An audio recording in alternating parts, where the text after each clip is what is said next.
tRNA, जिसको हम क्या जानते हैं, इसको हम, इसकी फुल फॉर्म है ट्रांसफर ट्रांसफर आरएनए बेटा। और किससे जानते हैं इसको?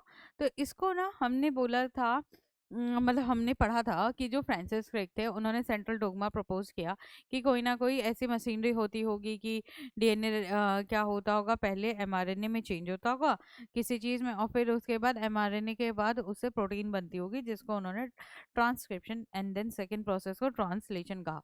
तो नेक्स्ट देख रहे हैं बेटा, one codon codes for only one amino acid. ठीक है, एक कोडोन केवल एक ही अमीनो एसिड के लिए क्या करता है बेटा, कोड करता है। Hence it is unambiguous and specific. क्या कहने का मतलब कि ये क्या हो जाएगा, अनस्पेसिफिक या फिर सॉरी स्पेसिफिक और अनएम्बिगियस। ठीक है, क्या कहने का मतलब हो गया कि एक अमीनो एसिड से हमें सॉरी एक कोडोन से हमें एक ही अमीनो एसिड मिलेगा।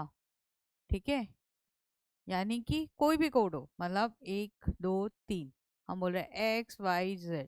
ठीक है, XYZ बोल रहे हैं हम, XYZ के अकॉर्डिंग हमें यहाँ पे जो भी वैल्यूज होंगी, ठीक है, जो भी न्यूक्लियोटाइड्स प्रेजेंट होंगे उसके अकॉर्डिंग बेटा हमें एक ही अमीनो एसिड मिलेगा। जैसे देखो, हमने अगर सिकल सेल एनीमिया का हम एग्जाम्पल याद करें अपने लास्ट चैप्टर से, तो हमने देखा था कि सिकल सेल एनीमिया में GAG होना चाहिए बीटा चेन पे, है ना, बीटा ग्लोबिन चेन पे GAG होना चाहिए। GAG से हमें क्या मिल रहा था बेटा, GAG से हमें मिल रहा था ग्लूटामिक एसिड, ग्लूटामिन। ठीक है, ग्लूटामिन मिल रहा था। ठीक है, बट जैसे ही एक कोडोन के हमने देखा कि कोडोन के केवल एक न्यूक्लियोटाइड चेंज होते ही, जब हो गया वो GUG, तो GUG होते ही हमें क्या दिख रहा था बेटा कि वहां हमें क्या मिला है, वलीन मिला है ना। तो यानी GAG हमेशा ग्लूटामिक एसिड देगा और GUG हमेशा वलीन देगा, है ना। तो ये से क्या समझ में आता है कि GAG जहाँ पे भी प्रेजेंट होगा तुम्हारे क्या कहते हैं DNA में, ठीक है, वहाँ पे वो बेटा ट्रांसलेशन के लिए अगर जाएगा तो वो ग्लूटामिक एसिड देगा, और GUG जहाँ पे प्रेजेंट होगा mRNA में, वहाँ पे वो क्या देगा आपको, वो ट्रांसलेट करके वलीन देगा। ठीक है, GAG से बस ग्लूटामिक एसिड मिल सकता है, और कोई और दूसरा, जैसे कि आप कह रहे हो, मान लीजिए आप कहते हो कि लाइसिन, तो लाइसिन नहीं मिलता। ठीक है, आप कह रहे हो आर्जिनिन, तो आर्जिनिन भी नहीं मिलेगा। ठीक है, हिस्टामिन, हिस्टामिन भी नहीं मिलेगा, है ना, कुछ भी नहीं, कोई अमीनो एसिड नहीं मिलेगा। ठीक है, तो आपको ग्लूटामिक एसिड के अलावा इस GAG कोड से, आपको इस कोड के अलावा, इस कोड से कोई और अमीनो एसिड नहीं मिल सकता है, केवल क्या मिलेगा, एक ही अमीनो एसिड मिलेगा। तो ये चीज़ क्या हो गई इस कोडोन के बारे में कि ये इसको स्पेसिफिक बना रही है अपने अमीनो एसिड के चलते हुए, है ना। और कैसा है, ये अनएम्बिगियस है नेचर में। नेक्स्ट है आपका, some amino acids are coded by, ठीक है, ये हटा दो अभी। ठीक है, कुछ अमीनो एसिड्स किसके द्वारा कोड किए जाते हैं, by more than one codon, एक कोडोन से ज्यादा, hence the code is degenerate. क्या कह रहा है, अब ये उल्टी बात कह रहा है कि एक अमीनो एसिड है ना, मान लीजिए कोई अमीनो एसिड है, उस अमीनो एसिड के लिए मेरे पास मल्टीपल सेट्स ऑफ कोडोन हो सकते हैं, है ना। मतलब कि ये one codon should have only one amino acid, या one codon codes for only one amino acid, ये ट्रू है। But one amino acid has only one codon, ये ट्रू बात नहीं है, दोनों वाइस वर्सा नहीं है। ठीक है, क्या है कि एक अमीनो एसिड के लिए, यानी कि मेरे ग्लूटामिक एसिड के लिए,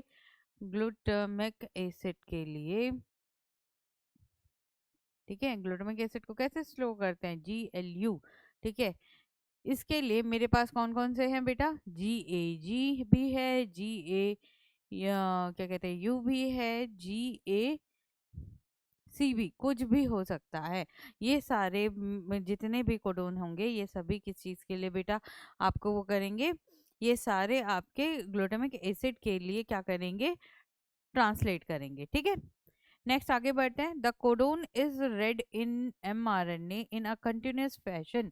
हम जो कोडोन है, ठीक है, जो कोडोन है आपका क्या, जैसे कि एक कोडोन हमने ले लिया, आपका एमआरएनए लिया, एमआरएनए में देखा कि एक सीरीज है A T U, sorry T नहीं आता है, A U G G G C U U A A U G, ऐसे कोई भी तुम मतलब अपने इमेजनरी क्या बना सकते हो, एमआरएनए बना सकते हो, ठीक है। एमआरएनए बनाया मैंने, ठीक है। अब मैं कह रही हूँ कि ये तीन एक कोड है, ठीक है, ये तीन ऐसे कोड हो गए, फिर ये तीन एक कोड हो गया, और ये तीन एक कोड हो गया, है ना। तो ये कोडोन क्या होंगे, एक कोडोन, दो कोडोन, तीन कोडोन, चार कोडोन, है ना, ऐसे कोडोन होते गए। तो ये सीरीज में आपका क्या होगा, चलते चलेंगे कंटिन्यूस फैशन में रेड किया जाता है। ऐसा नहीं होता कि ये हो गया, ये दो रूट किए छोड़ दिया, फिर उसके बाद चौथे से स्टार्ट किया, नहीं, एक दो तीन लगातार ऐसे रेड होते जाएंगे, और इनके अकॉर्डिंगली आपको प्रोटीन मिलती चलेगी, है ना। इसके लिए जैसे ये प्रोटीन है, इसके लिए ये अमीनो एसिड है, तो ऐसे ये अमीनो एसिड भी बेटा क्या होते जाएंगे, ऐसे जुड़ते चले जाएंगे, ठीक है। तो ये अमीनो एसिड ऐसे ट्रांसक्राइब, और ये लगातार कंटिन्यूस फैशन में होगा। इसी को हम क्या कह रहे हैं कि जो कोडोन है वो आपका कंटिन्यूस फैशन में रेड होते हैं, ठीक है, लगातार आपको उसी तरीके से क्या होता जाएगा, आगे ट्रांसलेट होता जाएगा, यानी कोई पंचुएशन नहीं है।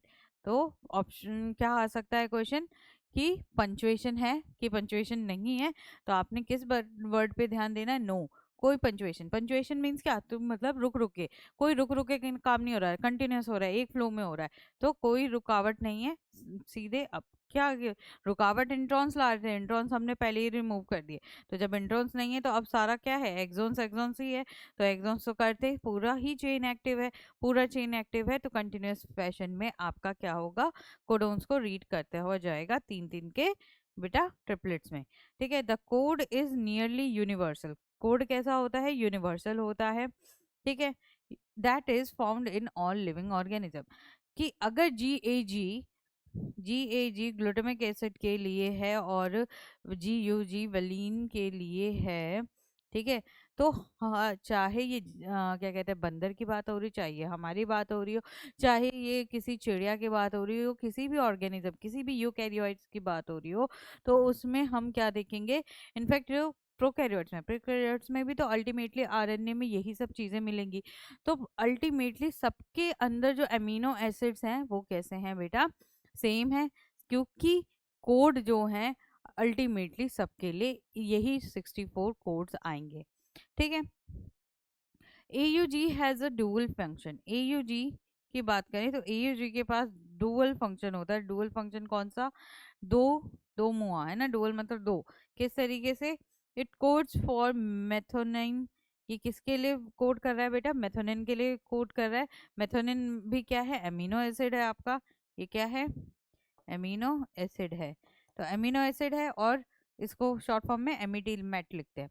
And it also act as initiation codon, जैसे अभी हमने पढ़ा कि स्टॉप कोडन, स्टॉप कोडन देखिए हमने कि इसके मतलब कि चेन कब तक रीड करनी है ये भी डिसाइडेड है, कितने अमीनो एसिड का मेरा पॉलीपेप्टाइड चेन बनना चाहिए, ये डिसाइडेड है बाय स्टॉप कोडन, है ना।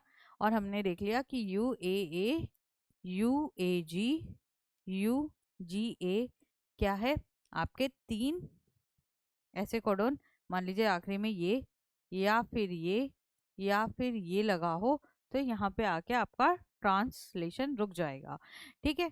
बट अब इनिशिएट भी कहाँ से करना है, हमने तो पढ़ा था कि क्या होता है, G methionine guanine triphosphate, methyl guanine triphosphate से कैपिंग हुई होती है, तो एकदम से स्टार्ट तो नहीं होगा, कहीं से तो मतलब कुछ और भी जुड़ा होना चाहिए। तो हमेशा क्या होगा, यहाँ पे एक AUG नाम का एक और कोडोन प्रेजेंट होगा, AUG तरीके से कोडोन होगा, जो कि क्या होगा, जहाँ भी क्या कहते हैं आपको mRNA मिलेगा, वहाँ पे AUG से क्या हो जाएगा, आपका प्रोटीन चेन बनना स्टार्ट हो जाएगी, एमिनो एसिड्स ऐड होना स्टार्ट होंगे। यानी कि यहाँ पे सबसे पहले क्या होगा बेटा, यहाँ पे आपका सबसे पहले आपका क्या लगेगा, मेथोनिन। तो यानी कोई भी इससे क्या निकाल सकते हैं हम कंक्लूजन, कंक्लूजन ये निकलता है, कंक्लूजन ये निकलता है कि एनी प्रोटीन चेंज, प्रोटीन और पॉलीपेप्टाइड चेन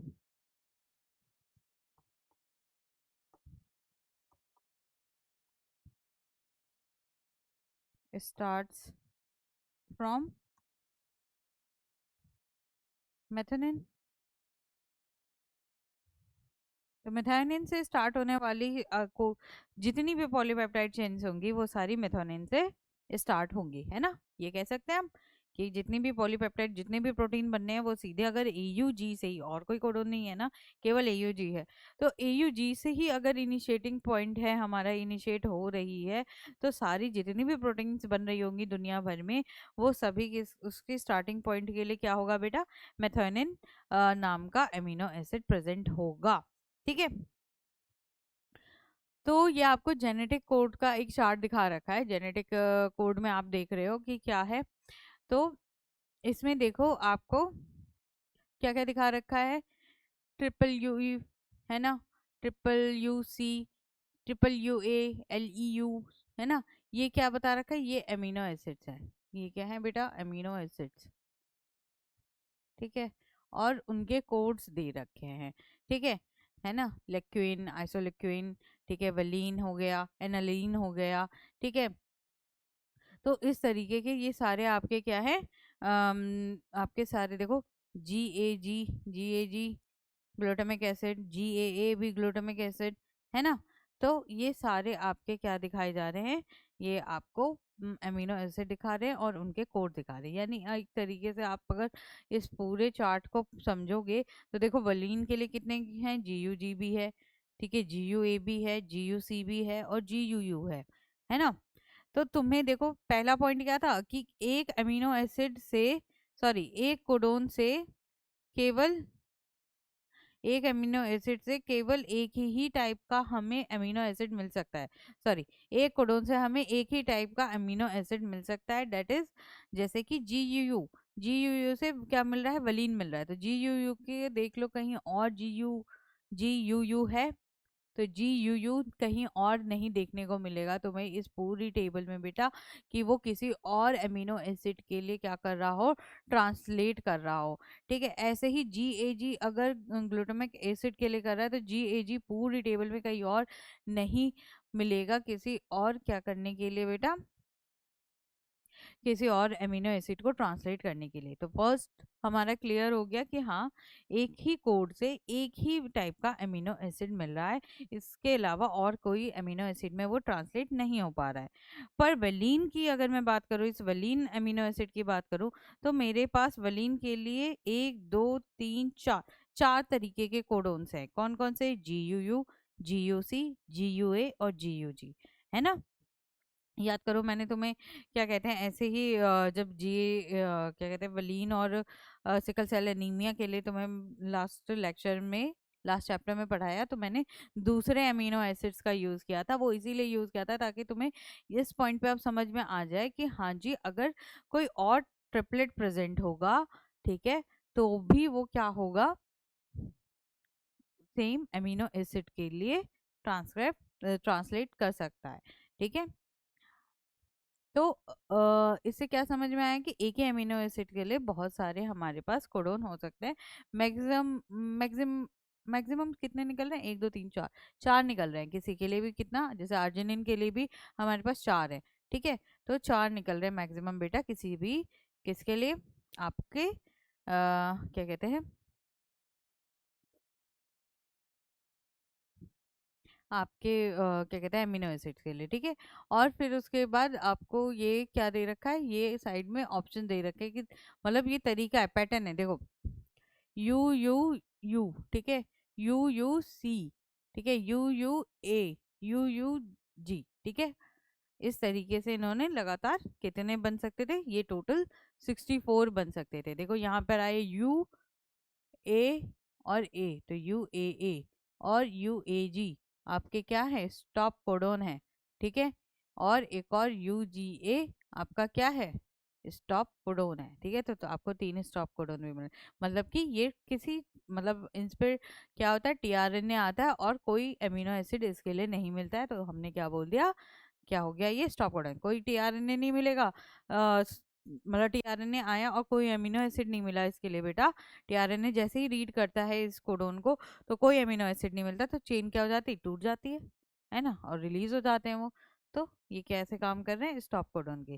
तो आगे बात समझ में आई? तो क्या समझना है इसमें खास, कि जेनेटिक कोड के लिए बेटा आपको ये कैरेक्टर समझाए हुए हैं कि क्या क्या कैरेक्टर्स होने चाहिए।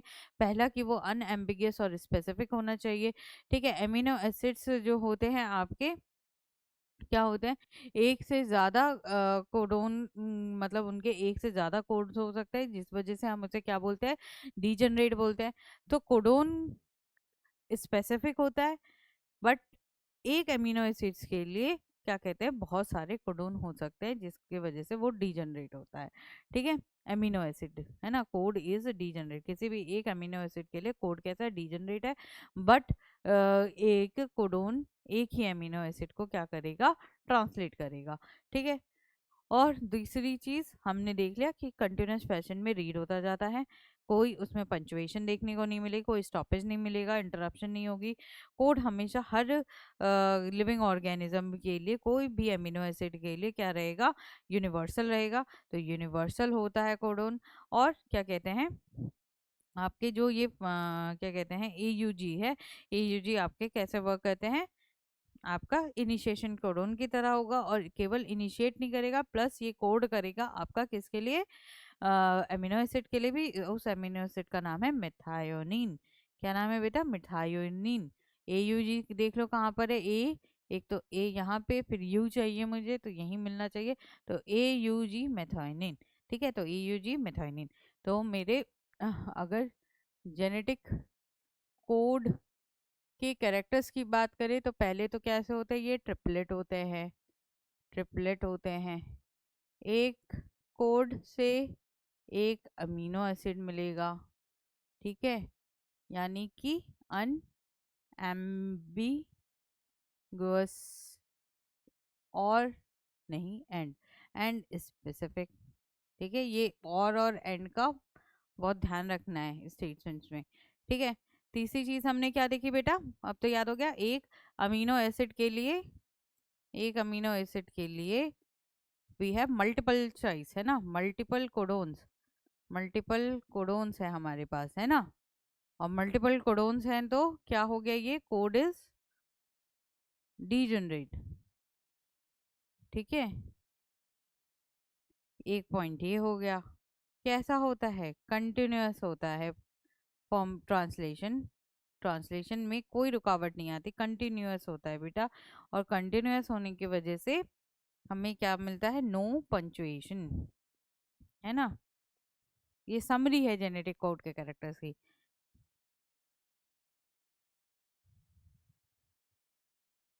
पंचुएशंस, ठीक है। लास्ट है आपका क्या, कि एक इनिशिएशन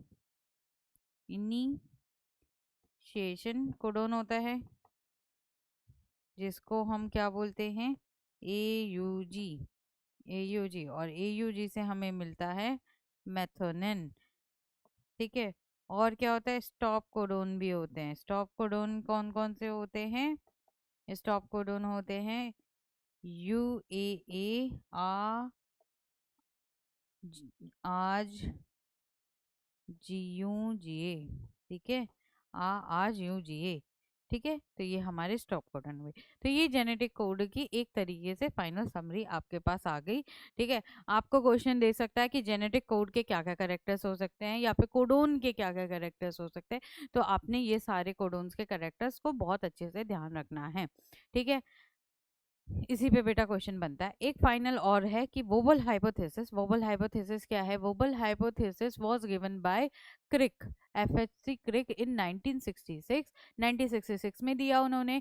अकॉर्डिंग टू दिस उन्होंने ये बताया कि जो भी नाइट्रोजन बेस होगा किसी भी कोडोन में, वो क्या होता है, कौन सा वाला? थर्ड वाला जो कोडोन है वो ज़्यादा वैल्यूबल नहीं होता है। And codon is specified by first two bases, यानी कि कोई भी कोडोन अपनी जो स्पेसिफिसिटी है कि वो एक अमीनो एसिड के लिए, जिस भी अमीनो एसिड के लिए फंक्शन कर ट्रांसलेट कर रहा है, तो वो फिक्स हो रहा है केवल उसके फर्स्ट टू ट्रिपलेट में से।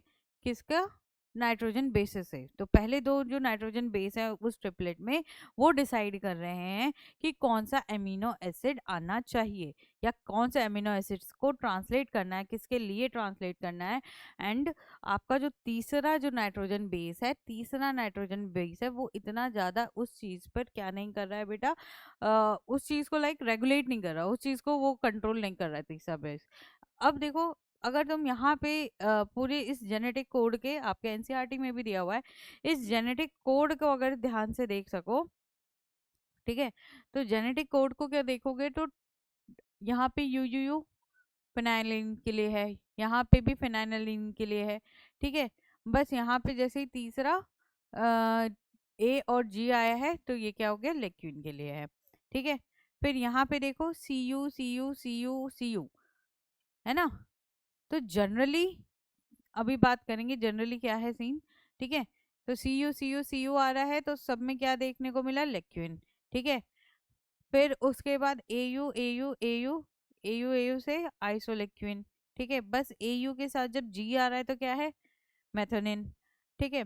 फिर ऐसे ही G U G U G U G U G U G U के साथ क्या है, वलीन वलीन वलीन, है ना।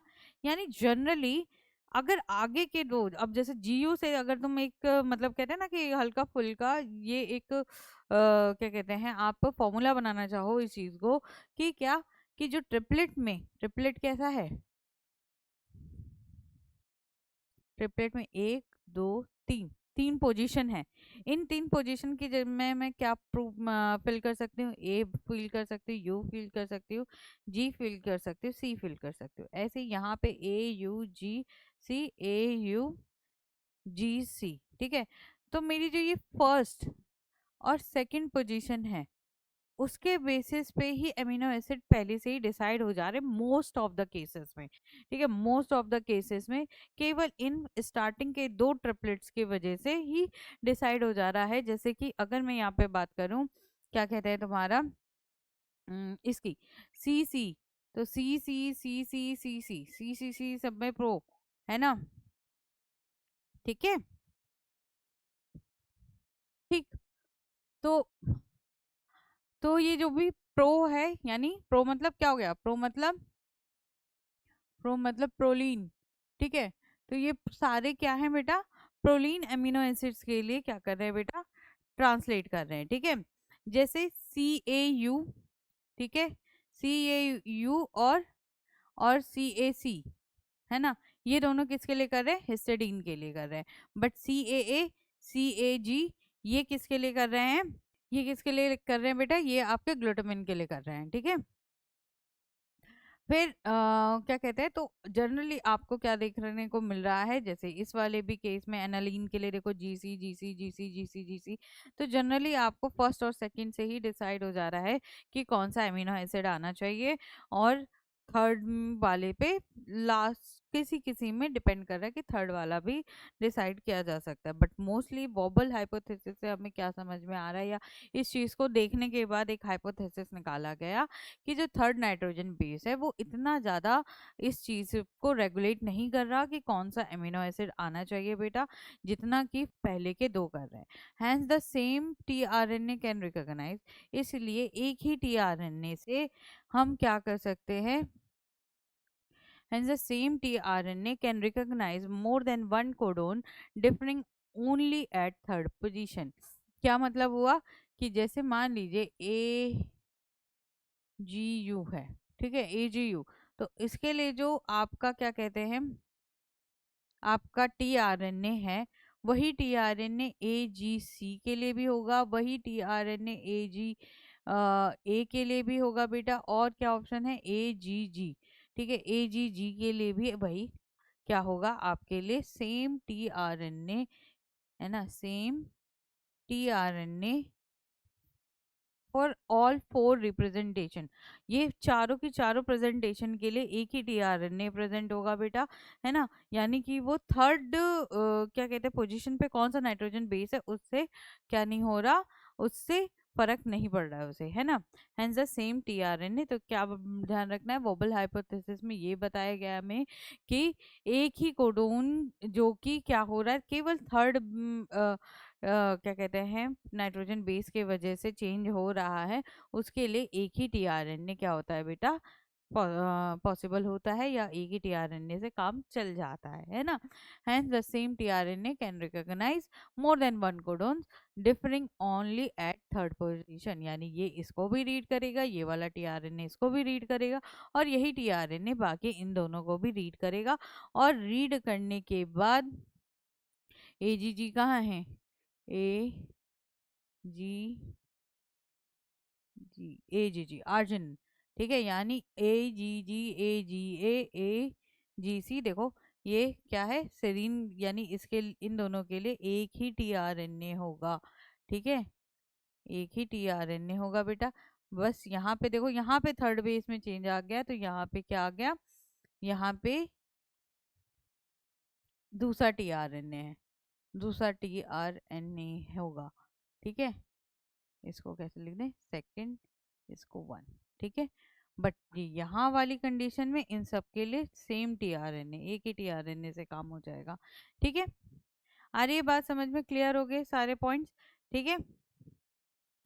तो ये हमने अपनी बात कर ली बेटा, जेनेटिक कोड के ऊपर सब कुछ हमने समझ लिया कि किस तरीके का होना चाहिए, क्या क्या उसकी खास बातें हैं, ये सारी चीज़ें जेनेटिक कोड के लिए हमें समझ में आ गई। तो अब हमने समझ लिया कि भैया कैसे एमआरएनए बनना है हमारे डीएनए से, ठीक है। और उस एमआरएनए की क्या क्या प्रोकैरियोट्स में कंडीशन थी, क्या क्या यूकैरियोट्स में कंडीशन थी, ये डिफरेंस हमेशा याद रखना। और एक एक मतलब आपको क्लियरिटी होनी चाहिए कि कौन सी चीज़ मोनोसिस्टोनिक किस में है, पॉलीसिस्टोनिक किस में है, ठीक है, एचएनआरएनए किस में बन रहा है, डायरेक्ट एमआरएनए किस में बन रहा है, कैपिंग, स्प्लाइसिंग और आपका टेलिंग, ये प्रोसेसेस किस में हो रहे हैं। तो ये प्रोकैरियोट्स और यूकैरियोट्स के जो आपका ट्रांसलेशन का प्रोसीजर है वो सब में दोनों में अलग है, कितने पॉइंट्स पे डिफर कर रहा है, ये चीज़ को ध्यान रखना है, ठीक है। नेक्स्ट आते हैं हम अपना ट्रांसलेशन पे, कि हमने अब ये देख लिया कि ये पता चल गया कि कोड को रीड करेगा तो जाके एमिनो एसिड बनेगा, पर प्रोसेस में हो गया आ रहा है, एमआरएनए बन गया, टीआरएनए उस पर किस तरीके से अटैच कर रहा है, किस तरीके से कोडोन्स को रीड करता हुआ निकल रहा है, इस सब की बात करेंगे हम बेटा इसमें ट्रांसलेशन वाले प्रोसेस में। Translation or protein synthesis is a process during which the genetic information is stored in the sequence of nucleotide in an mRNA. In an mRNA molecule is translated following the dictation of genetic code, कि जैसा genetic code dictate कर रहा है, जैसा genetic code बता रहा है उसके अकॉर्डिंग क्या होगा, ट्रांसलेशन होता जाएगा उस एमआरएनए मॉलिक्यूल का into the sequence of amino acid in the polypeptide. और वही सीक्वेंस आपको अमीनो एसिड्स की दिखेगी पॉलीपेप्टाइड में। यानी कि अगर मुझे पॉलीपेप्टाइड की चेन दे देंगे तो मैं ये भी पता लगा सकती हूँ कि मेरा एमआरएनए का सीक्वेंस क्या होगा, है ना। यानी कि ऐसा नहीं है कि पहले ये वाला कोड रीड कर लेते हैं फिर वो वाला रीड कर लेते हैं, है ना। कंटिन्यूस फैशन में हमने देखा कि रीड होता जाता है, तो वो यही बात है। ऐसा नहीं है कि एक टीआरएनए इधर लग गया फिर फटाक से दूसरा टीआरएनए चौथे पांचवे पोजीशन पे, नहीं, एक टीआरएनए लगेगा फिर उसके लिए अमीनो एसिड बनेंगे, फिर दूसरा, फिर तीसरा, फिर चौथा, ऐसे करके होता है, स्टेप वाइज होता है ना, कंटिन्यूस होता है। तो हमें सीक्वेंस भी इससे क्या मिल जाएगा, पॉलीपेप्टाइड का भी मिल जाएगा। और साथ ही साथ अगर मैं वाइसी वर्सा कहूँ कि पॉलीपेप्टाइड से मुझे एमआरएनए का भी सीक्वेंस मिल सकता है, which requires the function of a large number of macromolecules. और जिसके इस सीक्वेंस या इस क्या कहते हैं काम के लिए, पॉलीपेप्टाइड बनाने के लिए इसमें हमें बहुत बड़े बड़े मॉलिक्यूल्स की क्या सहायता लेनी पड़ती है, ठीक है। तो जैसे कि आपको ये एनसीईआरटी का डायग्राम दिखा रखा है, एनसीईआरटी के डायग्राम में ये क्या दिखा रखा है बेटा, आपको टीआरएनए दिखा रखा है ना। तो टीआरएनए की बात करो तो टीआरएनए में आप क्या देख रहे हो, आप देख रहे हो उसकी एक नीचे की साइड जो क्या कर रही है, आपका कोडोन को रीड कर रही है। किसको रीड कर रही है? कोडोन को रीड कर रही। तो कोडोन को रीड करते हुए उसके एंटी या फिर कॉम्प्लीमेंट्री क्या है वहां पे टीआरएनए पे नाइट्रोजन ट्रिपलेट्स प्रेजेंट है। Nitrogen bases triplets of nitrogen bases complementary to codon on mRNA। ठीक है, mRNA पे जैसे कि AUG कोडोन था उसके कॉम्प्लीमेंट्री नाइट्रोजन बेसिस के ट्रिपलेट्स प्रेजेंट है UCA। ए किसके साथ? टी के साथ करने चाहिए था, है ना, पिरामिडिन के साथ करना चाहिए था, बट क्या हुआ, क्योंकि ये mRNA है तो mRNA ये क्या है? tRNA is a kind of RNA only and RNA has uracil at the place of thymine. ठीक है, तो क्या आएगा? यूरासिल आ जाएगा बेटा। ऐसे ग्वानिन के साथ साइटोसिन आ जाएगा और यूरासिल की जगह पे क्या आ जाएगा? एडेनिन आ जाएगा। ठीक है, तो ऐसे ही क्या होता है देखो, जैसे अब कोई और बीच में एक और एग्जांपल के तौर पे आपको दे रखा है, ऐसे नहीं हो रहा, कंटिन्यूस ही हो रहा है, बट जैसे ही तीसरा मान लो कि एक दूसरा कोडोन है आपके पास UAC, तो उसके भी कॉम्प्लीमेंट्री आपको क्या देखने को मिलेगा कि टीआरएनए के बेस पोजीशन पे आपको क्या देखने को मिल रहा है? एंटी कोडोन्स देखने को मिल रहे हैं। ठीक है, अब ये भी क्योंकि एमआरएनए कह रही, सॉरी, ये भी आपका एक आरएनए का मॉलिक्यूल ही है। तो आरएनए का मॉलिक्यूल है तो बेटा इसमें भी क्या होगा? 3' और 5', सिंपल है ना। ये भी तो किससे बना हुआ है? किसी क्या कहते हैं, आरएनए की एक लंबी न्यूक्लियोटाइड से ही तो बना हुआ है। तो न्यूक्लियोटाइड से बना हुआ है तो इसमें भी 3 और 5 देखने को क्या मिलेगा? आपको मिलेगा। ठीक है, और तो इसी तरीके से 3 और 5 और 3 पे ये क्या कर रहा है? इसको रीड करने के साथ एक क्या बना दे रहा है बेटा? एक आपका एमिनो एसिड को जोड़ रहा है, इसको रीड कर रहा है, तो इसके वजह से एक्टिव हो जा रहा है, और एक्टिव होने की वजह से क्या हो रहा है? इस तरीके का जो आपका एमिनो एसिड होगा उसको क्या कर लेता है? उससे बॉन्डिंग कर लेता है। ठीक है, इसी तरीके से फिर क्या होता है? दूसरी जगह आप क्या देख रहे हो? AUG देख रहे हो। AUG क्या कर रहा है? ऐसे ही IUG किसके लिए ट्रांसक्रिप्ट कर रहा है? TYR के लिए। तो TYR क्या होगा? इससे ज्वाइन कर जाएगा थर्ड एंड पे। ठीक है, ठीक है बेटा, तो मैं आपको स्ट्रक्चर दिखा रही हूँ किसका? आपको टीआरएनए का स्ट्रक्चर दिखा रही हूँ। ठीक है, ये आप इसको देख सकते हो कि ये 2 डायमेंशनल स्ट्रक्चर है और ये इसका 3 डायमेंशनल स्ट्रक्चर है। किसका बेटा? टीआरएनए का। हम किसकी बात कर रहे हैं? टीआरएनए की। टीआरएनए जिसको हम क्या जानते हैं? इसको हम, इसकी फुल फॉर्म है ट्रांसफर ट्रांस हाँ ट्रांसफर आरएनए बेटा। और किससे जानते हैं इसको? तो इसको ना हमने बोला था, मतलब हमने पढ़ा था कि जो फ्रांसिस क्रिक थे उन्होंने सेंट्रल डोगमा प्रपोज किया कि कोई ना कोई ऐसी मशीनरी होती होगी कि डीएनए क्या होता होगा, पहले एमआरएनए में चेंज होता होगा किसी चीज़ में, और फिर उसके बाद एमआरएनए के बाद उससे प्रोटीन बनती होगी जिसको उन्होंने transcription and then second process को ट्रांसलेशन कहा।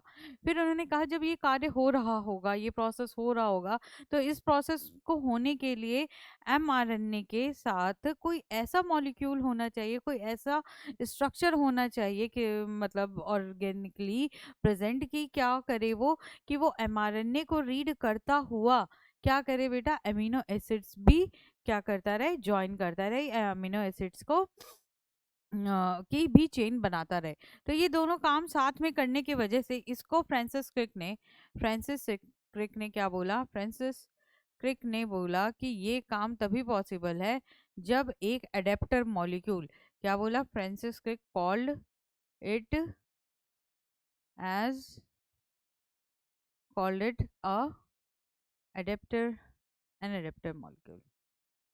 ठीक है, हालांकि वो इसकी केमिस्ट्री वगैरह कुछ नहीं बता पाए कि कैसा है, किस तरीके का स्ट्रक्चर है, ये चीज़ उन्होंने नहीं बताई क्योंकि उस टाइम तक तो जेनेटिक कोड ही नहीं डिस्कवर किए गए थे। ठीक है, तो उन्होंने बस इतना बोला कि कुछ ना कुछ तो ऐसा प्रेजेंट होता होगा जिसकी वजह से क्या होता होगा कि ये एमआरएनए प्रोटीन बना रहा है, और एमआरएनए जब प्रोटीन बना रहा है तो इसके लिए भी कोई एक मॉलिक्यूल होगा जिसके वजह से क्या होता होगा कि एमआरएनए के कोड भी पढ़ते हुए जाता होगा, एमआरएनए को भी रीड करते हुए जाता होगा, और एमिनो एसिड की चेन भी बनाता हुआ चलता होगा। इसलिए इसको उन्होंने क्या बोला, एडेप्टर मॉलिक्यूल बोला। ठीक है। अब फ्रांसिस क्रिक के काफ़ी टाइम के पोस्टुलेट्स देने के बाद काफ़ी टाइम बाद डिस्कवरी हुई इस अपने टीआरएनए की। ठीक है। टीआरएनए को उस टाइम एक और नाम से जाना जाता था, किससे बेटा, एसआरएनए से। एसआरएनए यानी कि सॉल्युबल, सॉल्युबल आरएनए। ठीक है।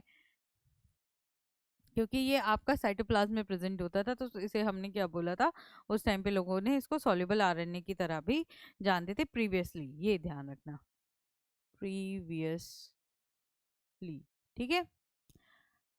फिर उसके बाद जब टीआरएनए की स्टडी करी गई तो इसके हमने देखा कि दो स्ट्रक्चर्स प्रेजेंट है, दो तरीके के, मतलब इसके स्ट्रक्चर को स्टडी किया। एक तो 2 डायमेंशन में, एक 3 डायमेंशन में। 2 डायमेंशन में ये क्या दिखता है बेटा, 2 डायमेंशन में ये एक आपकी क्लोव लीफ होती है ना, इस तरीके की, इसी तरीके से बनाते हो ना क्लोव लीफ। ठीक है। तो ये क्लोव लीफ लाइक स्ट्रक्चर दिखता है, कैसा, क्लोव लीफ। तो ये बड़ा क्वेश्चन, फेवरेट क्वेश्चन है ना, क्योंकि थोड़ा सा कंफ्यूज करता है, क्लोव लीफ लाइक स्ट्रक्चर। ठीक है। तो क्लोव लीफ लाइक स्ट्रक्चर कब दिख रहा है, जब वो 2D में है। 2D स्ट्रक्चर इसका कैसा है बेटा, 2D वाला structure clove leaf like structure है। और जब वही हम क्या बात कर रहे हैं, हम बात कर रहे हैं आपके 3D स्ट्रक्चर की, 3D स्ट्रक्चर की, तो ये हमें इन्वर्टेड, इन्वर्टेड एल की तरह दिखाई देता है, उल्टे एल की तरह दिखाई देता है। तो इन्वर्टेड एल है ना, इसको उल्टा कर दूं तो इन्वर्टेड एल होगा। ठीक है। इसको एल को पलट के ऐसे रख दूं तो ऐसा ही दिखेगा ना मुझे। तो ये इन्वर्टेड एल स्ट्रक्चर कब दिखाई देता है, जब ये 3D स्ट्रक्चर में होता है। ठीक है।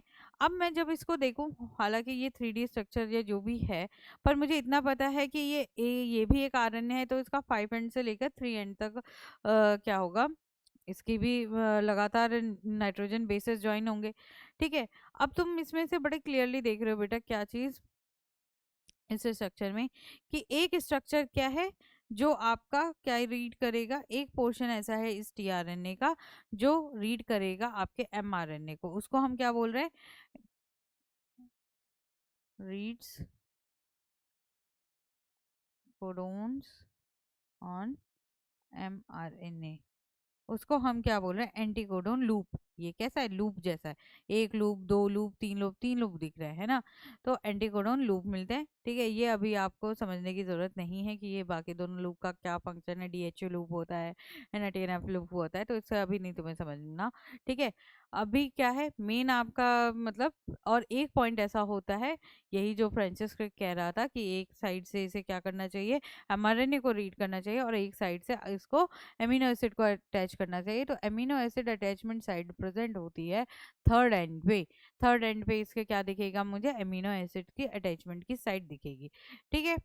तो बहुत और सिंप्लीफाइड देखो टीआरएनए का इन्होंने बनाया हुआ है कि इस तरीके से ड्रॉ कर दो, आप भी ड्रॉ कर सकते हो जब भी किसी को समझाना हो, है ना। तो नीचे एंटीकोडोन लूप बना दी है उसकी, और क्या बनाया है, एमिनो एसिड से अटैच होने वाली साइड, जिसको हम क्या बोल रहे हैं, थर्ड एंड पे होनी चाहिए, ये इंपॉर्टेंट है। ठीक है। तो ये आपका टीआरएनए के स्ट्रक्चर के भी बारे में बात हो गई। ठीक है। तो इस तरीके से टीआरएनए आता है। अब जैसे जिस तरीके का कोड है उस तरीके की प्रोटीन से बाइंड करना स्टार्ट कर देता है। ठीक है। सेरीन हो गया, है ना। अब नेक्स्ट आते हैं हम इसमें आगे बढ़ते कि किस तरीके से ये फंक्शन हो रहा है।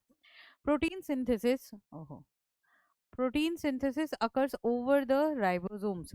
अब ये काम होने के लिए टीआरएनए क्या कर रहा है, जो एमआरएनए को रीड कर रहा है, सब आरएनए है, तो उसके लिए हमें क्या चाहिए, अब ये काम तेजी से होना चाहिए, तो उसके लिए हमें कैटलिस्ट चाहिए, एक और स्ट्रक्चर चाहिए कि जिसपे ये मतलब एमआरएनए और टीआरएनए, मतलब कहने का मतलब दो चीज ज्वाइन है, एमआरएनए और टीआरएनए ऐसे करके ज्वाइन है। तो ये ज्वाइन करने के लिए पीछे से इसको सपोर्ट सिस्टम चाहिए, है ना, क्योंकि ये चलता जाएगा, ये तो आगे मूव करता जाएगा। तो एक और हमें प्रोटीन की चेन भी बनानी है, तो एक पीछे से सपोर्ट सिस्टम करे जो ये दोनों को बाइंड करके एक पोजीशन पे रखे बेटा। तो उसके लिए हमें रिक्वायर्ड होता है राइबोसोम्स। उसके लिए हमें क्या रिक्वायर्ड होता है? राइबोसोम्स। इसीलिए राइबोसोम्स को हम क्या बोलते हैं? प्रोटीन। क्यों भाई? इसीलिए हम राइबोसोम्स को क्या बोलते हैं बेटा? प्रोटीन फैक्ट्रीज भी बोलते हैं। ठीक है। Each ribosomes has two unequal parts, है ना। एक लार्जर यूनिट होती है, कि स्मॉल यूनिट होती है, ये तो हम सबने क्या कहते हैं 11th क्लास से समझ लिया है कि एक जो राइबोसोम होता है, राइबोसोम का स्ट्रक्चर कैसे दिखाते हैं? ऐसे दिखाते हैं ना, एक बड़ी सी यूनिट होगी और उसी के साथ साथ एक छोटी यूनिट होती है। तो लार्ज यूनिट और स्मॉल यूनिट, ठीक है। और उसी के बेसिस पे हम क्या करते हैं, उनका ये इन दोनों के ये यूनिट कौन कौन सी है उसी के एडिशन से हम, जैसे कि 80 हमारे पता है कि हमारे पास होता है 18 सिडबर्ग यूनिट वाला राइबोसोम होता है सभी यूकैरियोट्स में। तो 80s है ना, राइबोसोम सब में प्रेजेंट है, प्रोकैरियोट्स में भी सब में। हमारे पास 80s होता है, उनके पास 70s होता है। तो हमारी जो लार्जर यूनिट है वो 60s की होती है, और जो स्मॉलर यूनिट होती है वो 40s की होती है। और कम दोनों ऐड होके क्या बनाती है? 80s यूनिट की। ये सिडबर्ग क्या है? सिडबर्ग उनका डेंसिटी से मतलब उसका क्या कहते हैं, लेना देना है। ठीक है। तो हम जो ये यूनिट, एक तो ये याद रखना कि S stand for Svedberg, S stand for Svedberg unit. ठीक है। The large subunit of the ribosome has a groove or pushing out the newly formed polypeptide and protecting the same from the cellular enzymes। तो मतलब एक इसके अंदर groove होता है, एक डिप्रेशन होता है बड़ी यूनिट के अंदर, जिससे क्या होता है कि जो नया पॉलीपेप्टाइड चेन कहाँ बन रही इसके अंदर, तो ये नई चेन जो है इस ग्रूव में, मान लीजिए एक गड्ढा है यहाँ पे, इस गड्ढे में क्या हो, बनती रहे आराम से। ठीक है। इस गड्ढे में पॉलीपेप्टाइड चेन बनती रहे, ऐसे करके निकलती रहे। ठीक है। और ये पॉलीपेप्टाइड चेन जो बनती जा रही, फॉर्म हो रही है, इसको क्या और फायदा मिल रहा है इस राइबोसोम से अटैच होने के? इससे वो बाकी के सेलुलर एंजाइम से बच जा रहा है। क्यों सेलुलर एंजाइम से बच जा रहा है बेटा? देखो सेलुलर एंजाइम्स तो कैसे होते हैं, भोले से होते हैं, किसी के भी साथ क्या कर सकते हैं उनकी केमिस्ट्री की वजह से क्या हो सकता है, किसी के भी साथ कंबाइन कर सकते हैं। तो हम नहीं चाहते कि जो अभी हमारा प्रोटीन बन रहा है, जो भी टुकड़ों में अभी धीरे धीरे बनना स्टार्ट हो, तुरंत किसी और एंजाइम से जाके क्या कर दे, रिएक्ट कर दे और कुछ और बना ले। तो हमें ये चीज़ नहीं चाहिए। तो इसके लिए भी प्रोटेक्शन कौन प्रोवाइड कर रहा है? राइबोसोम की लार्जर यूनिट प्रोवाइड कर रही है। ठीक है। टे स्मॉलर सब यूनिट, दस तह नहीं, ये सॉरी, ये है आपका द स्मॉलर सब unit fits over the large, जो भी है, the smaller subunit fits over the larger one, like, कुछ तो दिक्कत है डिसलेक्सिया देखने को मिल रहा है हमें यहाँ पे द स्मॉलर सब unit fits over the larger one. अब ये जो स्मॉलर वाली ये इसके ऊपर अटैच हो जाती है। ठीक है। कैसे? कैप की तरह, जैसे पेन की कैप होती है ना, ऐसे समझो पेन है, पेन की जो ऊपर वाली कैप है वो क्या कह रहे हैं हम कि वो स्मॉलर सब यूनिट है, और बाकी पेन की बॉडी जो है लार्जर सब यूनिट है। ठीक है। तो ये दोनों एक दूसरे से इसी तरीके से अटैच हो रही है। ठीक है। But leaves a tunnel for mRNA, but space छोड़ देती, ये स्पेस, ये टनल छोड़ देगी किसके लिए बेटा? एमआरएनए के लिए। द टू सब unit come to together only at the time of protein formation. यानी कि जब ट्रांसलेशन हो रहा है, जब क्या कहते हैं एमआरएनए बन गया, तभी ये क्या करती है, एक दूसरे से ज्वाइन होती है, अदरवाइज फ्रीली घूम रही होती है इधर से उधर राइबोसोम्स, है ना। देखा ये कितना ज्यादा स्ट्रेन करता है आपके रफ एंडोप्लाज्मिक रेटिकुलम पे होता है, और क्या कहते हैं आरईआर में होता है, आपका क्या कहते हैं न्यूक्लियोलस में प्रेजेंट होता है ना। तो ऐसे हर जगह प्रेजेंट है, तो ये फ्रीली घूम रहा होता है। The phenomena is called association. Of course दो लोगों का जुड़ना, दो लोगों का क्या कहते हैं कंबाइन होना एसोसिएशन भी कहलाता है, सुनाने में, है ना। तो एसोसिएशन कहते हैं इस चीज को। किस चीज को एसोसिएशन बोलते हैं? बट तुम्हें ध्यान रखना है ये किस एसोसिएशन की बात कर रहा है, ये वो स्मॉलर यूनिट और क्या कहते हैं, स्मॉलर सब यूनिट और लार्जर सब यूनिट के एडिशन को क्या कह रहा है बेटा, आपका एसोसिएशन कह रहा है। Magnesium ion is essential for it, और ये एवं ही नहीं जुड़ जाते। हम कहते हैं ना मैग्नीशियम खाओ, पोटेशियम खाओ, कैल्शियम खाओ, क्यों कहते हैं, हम इसलिए कह रहे हैं अल्टीमेटली उनका मेटाबॉलिज्म में बहुत बड़ा रोल है। तो मैग्नीशियम का क्या रोल है, मैग्नीशियम अगर आपके बॉडी में पर्याप्त मात्रा में है तो मैग्नीशियम की वजह से आपके राइबोसोम्स जो होंगी, राइबोसोम्स की यूनिट आपको क्या करेंगी, कंबाइन कर जाती हैं और एसोसिएशन फॉर्म करती है। यही एसोसिएशन की वजह से प्रोटीन, तो सोचो जिसको मैग्नीशियम की कमी होती होगी उसके क्या दिक्कत है, उसको दिक्कत है उसके राइबोसोम ज्वाइन नहीं करेंगे, और राइबोसोम ज्वाइन नहीं करेंगे तो उसके अंदर बॉडी में प्रोटीन नहीं बनेगा। तो प्रोटीन नहीं बनेगा तो क्या दिक्कत हो सकती है, बहुत सारी दिक्कत हो सकती है, डर्माटाइटिस हो सकता है, हेयर फॉल हो सकता है, कुछ भी हो सकता है ना, मसल्स नहीं बन सकते हैं प्रॉपर, तो उसको कुछ भी हो सकता है। तो कितना इंपॉर्टेंट चीज है। Ribosomes usually form groups during active protein synthesis, और ये राइबोसोम तभी क्या कहते हैं ग्रुप बनाते हैं जब प्रोटीन का सिंथेसिस हो रहा होगा, जिसको हम बोलते हैं पोलीराइबोसोम्स और पोलीसोम्स, है ना। तो अब दो राइबोसोम्स मिल गए, ऐसे अलग अलग और भी मतलब बहुत सारे जगह फंक्शन हो रहा है, ट्रांसलेशन हो रहा है, तो बहुत सारे राइबोसोम्स एक साथ वर्क करना स्टार्ट करेंगे, और इसको हम क्या बोलेंगे बेटा, इसी को हम क्या बोलेंगे, पॉलीराइबोसोम्स या फिर पॉलीसोम्स, ठीक है। फिर आता है आपका क्या, फिर आता है आपका there are 3 reactive sites in a ribosome. बाप रे, ये राइबोसोम है, ये राइबोसोम की 3 साइट्स होती हैं। 3 साइट्स का क्या मतलब, अगर मैं डिवाइड करूं इस राइबोसोम को तो 1 2 और 3, एक साइट ये, एक साइट ये, एक साइट ये, दिख रहा है, एक साइट ये वाली, एक साइट ये वाली, एक साइट ये वाली है, ठीक है। तो 3 साइड होती है बेटा इस राइबोसोम, इस ये पूरी एक यूनिट बन गई।